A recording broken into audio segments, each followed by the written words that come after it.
Y así es como fue la historia y como llegamos al día de hoy a esta histórica consulta ciudadana. Y para seguir platicando acerca de este tema, agradezco muchísimo a la consejera electoral del INE, Carla Humphrey, que nos regale estos minutos para, en resumidas cuentas, en esta cobertura especial. Consejera, ¿cómo estás? Muy buenas noches, gracias por acompañarnos. Hola, buenas noches. Un saludo a ti y a tu auditorio. Gracias por este espacio. Al contrario, muchas gracias. Igualmente, consejera, ¿cuál es el resumen que tú consideras importante entregar al auditorio después de esta histórica jornada de la primera consulta ciudadana en nuestro país? Pues creo que el balance en términos del Instituto Nacional Electoral es muy positivo. El Instituto cumplió con lo señalado en la Constitución y en la ley respecto a la organización, al desarrollo, a la difusión y por supuesto a la entrega de resultados.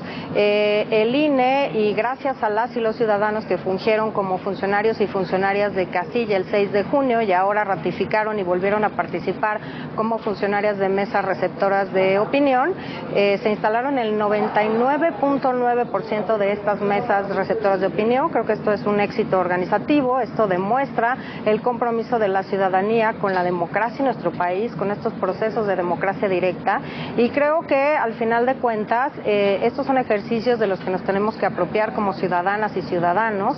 Dimos a conocer ya las tendencias respecto del conteo rápido que realizamos, en el que participó un rango entre 7.07 y 7.74% de la ciudadanía, y la respuesta mayoritaria de estas personas que participaron fue en un rango entre 89 y 96% por un sí respecto a la pregunta que, como bien señalaba, realizó y redactó la Suprema Corte de Justicia de la Nación, que es esta parte de este proceso constitucional, que si bien en otros años se habían intentado y la consulta popular forma parte de nuestro entramado constitucional desde 2012, esta es la primera vez que se realiza una consulta popular, es la primera vez que se cumplen con los requisitos constitucionales para hacerla, y distintas autoridades tienen, digamos, algo que hacer y decidir en esta consulta. La Cámara de Diputados y Diputadas emitió la convocatoria con fecha para iniciar su vigencia el 15 de julio. Es a partir de ese momento en el que nosotros iniciamos la difusión de esta consulta popular. La Corte tuvo que avalar la constitucionalidad de la materia que se quería consultar, así como que la pregunta fuera neutra y se pudiera contestar con un sí o con un no, y al INE le correspondió la organización, desarrollo, planeación, difusión y también entrega de resultados de esta consulta popular. Creo que es muy importante que este es un ejercicio novedoso a nivel nacional, es la primera que se organiza por el INE a nivel de nuestro país, y que aunque en distintas entidades federativas se han desarrollado ya diversos mecanismos de democracia directa, en esta ocasión es la primera y así nos estrenamos a nivel nacional desde el INE organizando esta consulta popular. Y hay que decirlo además, también en medio de un proceso electoral, de este proceso electoral el más complejo y más grande de nuestra historia, que aún no ha terminado, y que entonces se empalmaron estos dos procesos, el proceso electoral con el proceso de organización de la consulta popular. Consejera, bien lo decías, es la primera consulta ciudadana que organiza el Instituto Nacional Electoral. En cuestión de aprendizaje, en cuestión de experiencia, ¿qué temas quedan pendientes para el INE en ese sentido? ¿Qué se hizo bien? ¿Qué se hizo regular? ¿Y qué hay que mejorar en caso de que exista de manera pronta algún otro tipo de consulta?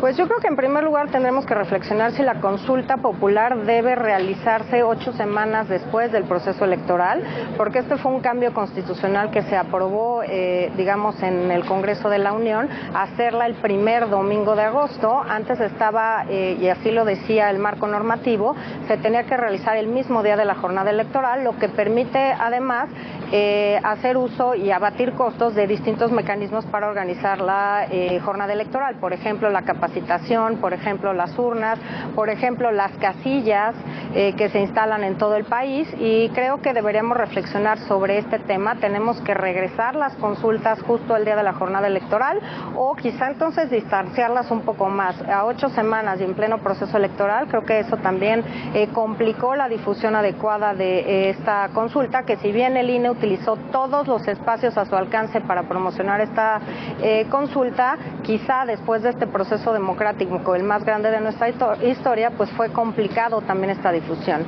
Pero además yo creo que son ejercicios importantes que llegaron, a mi juicio, para quedarse, en la que como ciudadanos y ciudadanas podemos participar de distinta forma, no solo eligiendo a personas que ocupen un cargo público, sino incidiendo y manifestando nuestra opinión en temas de interés nacional. Y creo que esta es la importancia de esta consulta. Aquí se abría una posibilidad de reflexionar, por ejemplo, y se ha dicho mucho de las comisiones de la verdad, pero también una reflexión que yo me hago en torno a si las y los legisladores tendrían que también modificar nuestro marco normativo para hacer el delito de corrupción que no sea prescriptible.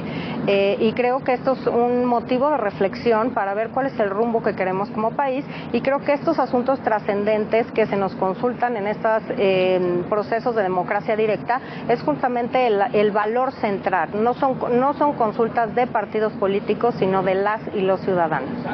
Consejera, te quiero pedir tu opinión respecto a dos controversias que ya también estás poniendo en estos momentos sobre la mesa. Primero y antes que nada, las declaraciones que hemos escuchado de Morena, particularmente en las últimas horas, respecto al tema de la promoción y las capacidades que tenía el INE para hacerla durante este periodo de la consulta ciudadana. Ellos dicen que quizá no fue suficiente, que no fue la correcta, y quedan un cuanto tanto inconformes en cuanto a la participación de promoción que tuvo el INE específicamente. ¿Qué opinas de este posicionamiento?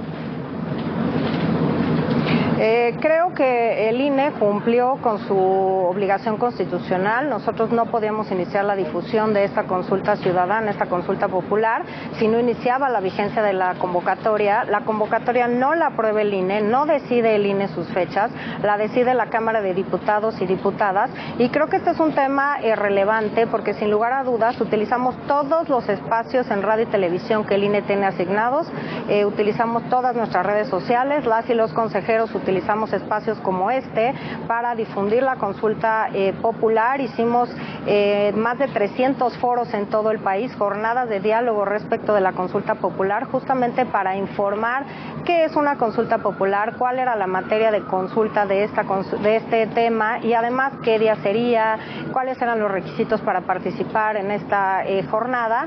Y creo que en ese sentido incluso utilizamos, por ejemplo, en el caso de la Ciudad de México, nos ofrecieron también publicidad fija en parabuses, en el metro, en pantallas digitales, que también utilizamos para promover esta consulta popular. Creo que el INE utilizó todos los medios a su alcance para hacer esta promoción y todos los espacios que tenía disponibles para justamente difundir esta consulta popular.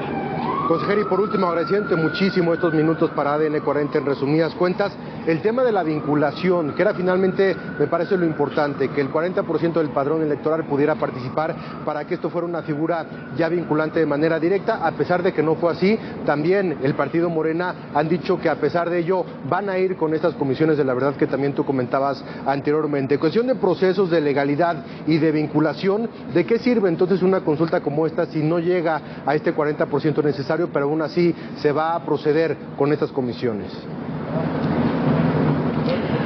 Pues yo creo que, bueno, ese es un porcentaje de participación que tampoco establece el INE, está establecido en la Constitución, cuál es el porcentaje necesario para hacer vinculante el resultado, tanto un sí como un no, de las consultas populares. Yo creo, e insisto en este tema, que la participación de más de 6 millones de ciudadanas y ciudadanos yendo a participar y emitiendo su opinión en esta consulta popular es algo que tenemos que resaltar, y creo que en la medida que tengamos más incidencia y utilicemos más estos mecanismos de democracia directa, las y los ciudadanos tendremos mayor interés en participar en cada uno de estos ejercicios.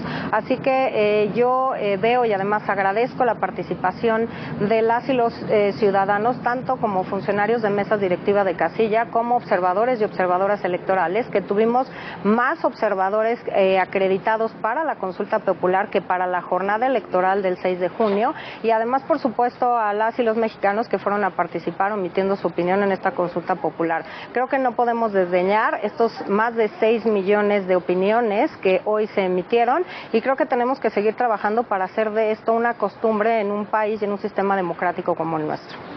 Sin duda, Carla Humphrey, consejera del Instituto Nacional Electoral. Muchísimas gracias, consejera, por estos minutos. Le vamos a dar seguimiento, por supuesto, a este tema que todavía le queda mucho en cuanto a cuestiones políticas y periodísticas. Gracias, consejera. Muy buenas noches. Al contrario, gracias a ti. Saludos a tu auditorio. Buenas noches. Buenas noches, la consejera Carla Humphrey.